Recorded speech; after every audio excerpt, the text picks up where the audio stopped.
ఇప్పుడు విదేశాలకు వెళ్ళాలని చాలా మంది చాలా ఎగ్జామ్స్ రాస్తుంటారు.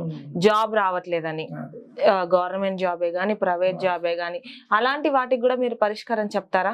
బయట దేశం వెళ్ళాలనుకుంటారు, ఎంతెంతో డబ్బు పెడతారు, తెలిసిందా? ఎంతో డబ్బు పెట్టి బాధలు పడుతుంటారు, వీసాలు రాక, తెలిసిందా? డబ్బులు కట్టేసి బాధలు ఇబ్బందులు పడుతుంటారు, తెలిసింది. దానికి కారణం ఉంటుంది. వాళ్ళ దేశం వెళ్ళాలని వాళ్ళ మనసులో ఉంటది కదా, ఆ ఉన్నప్పుడు వాళ్ళకి కాకోకుండా ఉంటదిగా. అగాసుంటి వాళ్ళు మా దగ్గరికి రావాలి, వచ్చి శివరామరాజుని సంప్రదించి, తెలిసిందా? మరి స్వామి, మరి మాకు విదేశ ప్రయాణాలు ఏదనుకున్నా కాటం లేదండి అని మమ్మల్ని నేరుగా వచ్చి అడిగితే మేము వాళ్ళ హస్తరేఖలు చూస్తాం. హస్తరేఖ చూస్తారు. హస్తరేఖలు చూసి మరి ఈయన లైఫ్లో విదేశ ప్రయాణం ఉందా లేదా, నేను వెళ్తాడా లేడా అని ఆయన చేతిరేఖలు చూసి ముందే చెప్తాం. మేము ఉంటే ఉందంటాం, లేదంటే ఎందుకంటే డబ్బులు ఖర్చు చేసుకోవటం, ఇబ్బందులు అయితే స్వామి నీకు లేదు, లేని దానికి ఆశ కొండంత ఉంటుంది.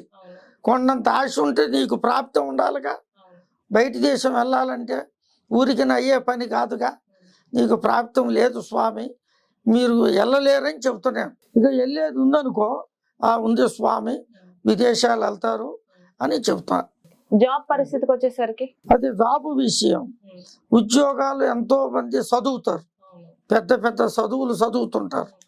ఎంత చదువులు చదివినా జాబులు రావు, దగ్గరికి వచ్చిపోతుంటాయి జాబులు. దానికి ఒక కారణం ఉంది, తెలిసిందా? దేనివల్ల జాబులు రావట్లేదా అని వాళ్ళ మనసులో బాధలు ఉంటాయి. ఒకసారి రావాలి, వచ్చి శివరామరాజుని కలిసి, స్వామి మా పేరు ఇలాగుంది, ఈ పేరు మరి నేను ట్రై చేస్తున్నా జాబు గురించి, మరి ఒక్కసారి కూడా రావట్లేదు స్వామి, ఎన్నో ఇబ్బందులు పడుతున్నా, మరి దీనికి కారణం ఎట్లా స్వామి అంటే వాళ్ళ పేరు మీద పంచాంగం వేస్తాం. పంచాంగం వేస్తారు. పంచాంగం వేసి దేనివల్ల రావటం లేదా అని చూస్తే వాళ్ళకు కొన్ని దోషాలు ఉంటాయి. దోషాలు అంటే కొంతమంది జాబు రాని వాళ్ళు నిమ్మకాయలు, బియ్యం, మిరియాలు, అక్షంతలు వేసుకొని, తెలిసిందా?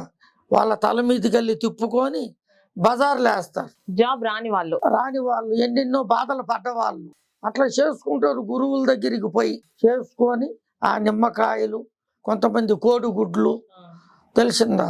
ఎండి మిరపకాయలు అంటారు చూడు, అట్లా అవన్నీ అక్షంతలు చేసి